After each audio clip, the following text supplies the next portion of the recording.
Hi అండి, నమస్తే. నేను మీ Sravanthi. Welcome to Sravanthi foods. ఈరోజు మన వీడియోలో చూడబోయే రెసిపీ వచ్చేసి సింపుల్ అండ్ ఈజీగా చేసుకునే పాలకూర రెసిపీని చూపించబోతున్నాను.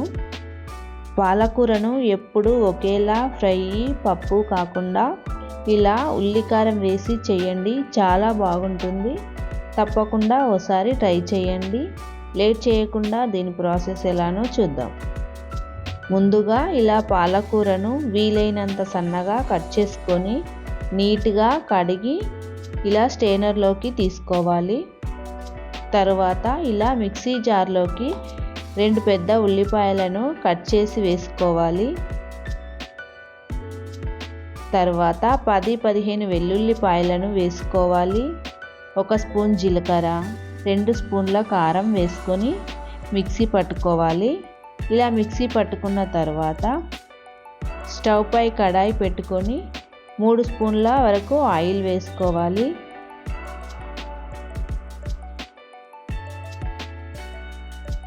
ఆయిల్ వేడైన తర్వాత 1 స్పూన్ వరకు జీలకర్ర ఆవాలను వేసుకోవాలి. అలాగే ఎండుమిర్చి వేసుకోవాలి. కొద్దిగా కొత్తిమీర వేసుకోవాలి. అలాగే 1/2 స్పూన్ పసుపు వేసుకొని అంతా ఒకసారి కలుపుకొని మనం ముందుగా మిక్సీ పట్టుకున్న ఉల్లి కారాన్ని ఇందులోకి వేసుకోవాలి.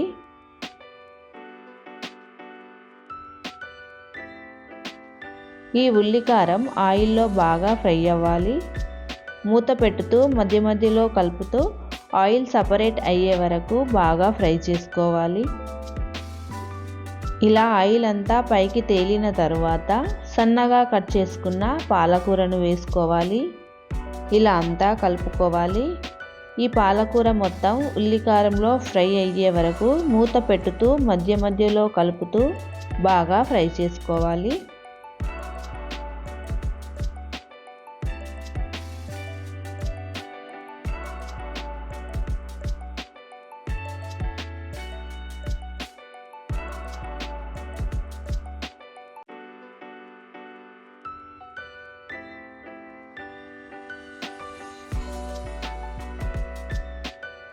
ఈ విధంగా పాలకూర ఫ్రై అయిన తర్వాత ఇందులోకి రుచికి తగ్గట్టు సాల్ట్ వేసుకోవాలి. సాల్ట్ వేసుకున్న తర్వాత ఒక 5 నిమిషాలు బాగా ఫ్రై చేసుకోవాలి. ఈ విధంగా ఫ్రై అయిన తర్వాత ఆయిల్ పైకి తేలి చాలా టేస్టీగా ఉంటుంది. ఇప్పుడు ఇలా అంతా ఒకసారి కలుపుకొని స్టవ్ ఆఫ్ చేసి వేరొక బౌల్లోకి సర్వ్ చేసుకుంటే ఎంతో టేస్టీగా ఉండే పాలకూర ఉల్లికారం రెడీ అయినట్లే. అంతే అండి, ఎంతో టేస్టీగా ఉండే ఈ రెసిపీ మీకు నచ్చినట్లయితే మీ ఫ్యామిలీ అండ్ ఫ్రెండ్స్కి షేర్ చేయండి. తప్పకుండా మన ఛానల్ని సబ్స్క్రైబ్ చేసుకోండి. Thank you for watching.